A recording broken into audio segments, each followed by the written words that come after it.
What's going on, guys? It's CTA Prime back here again. Today we're going to be taking a look at one of the nicest Raspberry Pi 4 cases available right now, the Argon Pi4, or the Argon One for the Raspberry Pi 4. This case is a built-in fan, and your Raspberry Pi 4 is also passively cooled from the aluminum construction of the case, and it's got a safe power and reset button built in. The Argon One for the Raspberry Pi 4 goes for $25, and my all-time favorite case for the Raspberry Pi 3 or 4 is the Flirt case. Constructed of aluminum, it passively cools your Raspberry Pi 4. They also have one for the Raspberry Pi 2, 3, and 3B+. The Flirt case for the Pi 4 does an amazing job cooling the Raspberry Pi 4, but not at a maximum overclock of 2.14 gigahertz, which is the max we can reach right now on the Pi 4. It does get a little hot when you're overclocked that high, especially if you're overclocking the GPU to, let's say, 700 or 750 megahertz. So that's where these actively cooled heat sinks come in, like the Ice Tower. This will definitely keep the Pi 4 cool enough, even overclocked.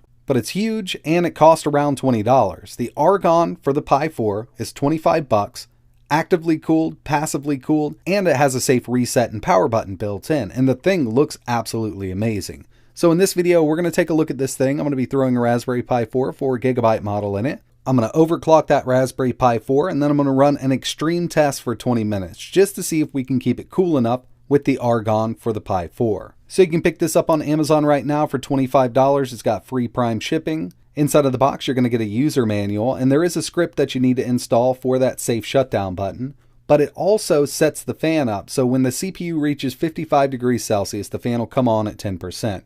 60 degrees Celsius, the fan will go to 55%, and 65 degrees Celsius on the CPU, the fan will max out at 100. And as for the power button, a short press will turn it on, a 3-second press will do a soft shutdown and a power cut, double tap will reboot your system, and a long 5-second press will do a forced shutdown. It does have a little detachable door here so we can access the GPIO. The top half is constructed of aluminum. We have that custom PCB with a fan, and we also have these two little nubs here.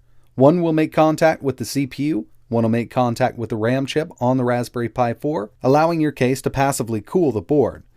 Now, in order to make this all work and fit correctly, we have this custom PCB that'll plug right into your Raspberry Pi. It's got 2 micro HDMIs and the 3.5mm audio jack. So what it's going to kind of do is just angle the HDMI and that jack straight out of the back.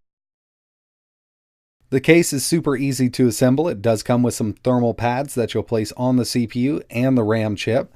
You could use some thermal paste if you want, but I've never had any issues with these, so I'm going to go ahead and place it on the CPU and the RAM, and then we'll do an assembly. So I've got the thermal pads in place. As you can see, inside of the case, we have the 40 female GPIOs, and your Raspberry Pi 4 is going to plug right into here. It is a bit tricky because that Ethernet is tight, but this case goes together really nicely. Just got to make sure you have this lined up correctly. I may have a couple bent pins on my Pi. But once it's lined up, it'll press right in there. And as you can see, everything lines up perfectly on the rear. So on the rear, we have full access to all 4 USB ports, Ethernet, 2 micro HDMI ports, and our USB Type-C power in, plus that 3.5mm audio jack. The bottom of the case is plastic, and they do send some rubber feet with it, so you can stick them on if you want to. We will have to screw the Pi down. There's 4 small screws and 4 long screws. The small screws are going to go inside, and these are just going to hold that HDMI daughter board down and the Raspberry Pi in the case. And once we're done with the internals, we'll just pop the bottom on. There's 4 more screws that go in here, but we have access to the micro SD card. And it includes some rubber feet so this thing doesn't slide all over your desk. When it's all said and done, you got a really sleek looking Raspberry Pi 4 case. I would definitely display this on my desktop. Now, I know that a lot of people say that the Raspberry Pi 4 can replace your desktop, but I just don't believe it right now. For some people, it might be able to if you just do web browsing and email viewing. But if you are one of those people, this case might be for you. It looks really nice. It would look really good sitting under a monitor or right next to a monitor on top of a desk. But looks aren't everything. We really need to get into some thermal testing with this thing. I'm going to be overclocking this Raspberry Pi 4 4GB model to 2.14 gigahertz on the CPU and 750 megahertz on the GPU. Alright, so here we are. I've installed the proprietary Argon One script. It's really easy to do. It tells you how to do it right in the manual.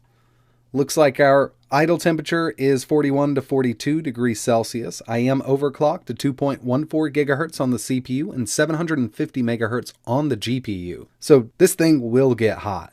So what I'm about to do is run a 20-minute stress test. This is going to max out all 4 cores at 2.14 gigahertz. We have my CPU speed, just the load on the CPU. And from here, every 2 minutes, I'm going to get a reading of the temperature. It's going to create a log in the background and I can read it from there.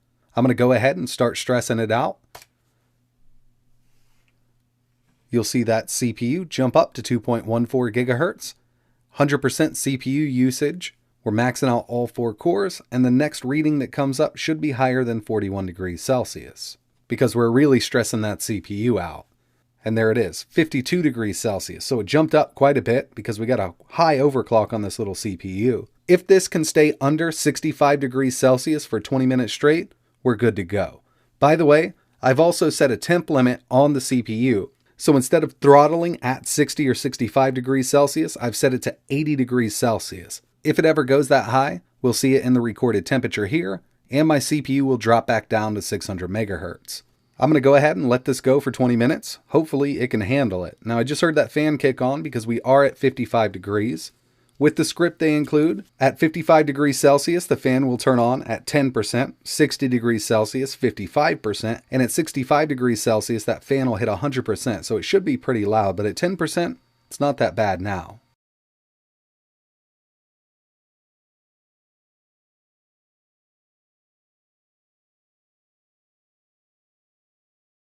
So we're a little over 10 minutes in, and we did hit 60 degrees, but it dropped back down. We're at 58 now. Let's let it run for another 10 minutes and see what happens.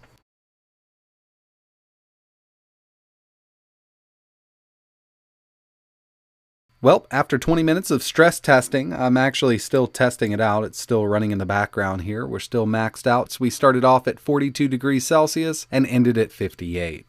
This case will definitely keep your Raspberry Pi 4 cooled, even overclocked to pretty much the maximum here. I mean, there's really nothing else that I could do here to max it out even more. I could put a little strain on the GPU, but I'm pretty sure that this case will handle it. After all, 20 minutes with all 4 cores at 2.14 gigahertz is a pretty extreme test for this little board, and this case passed it with flying colors.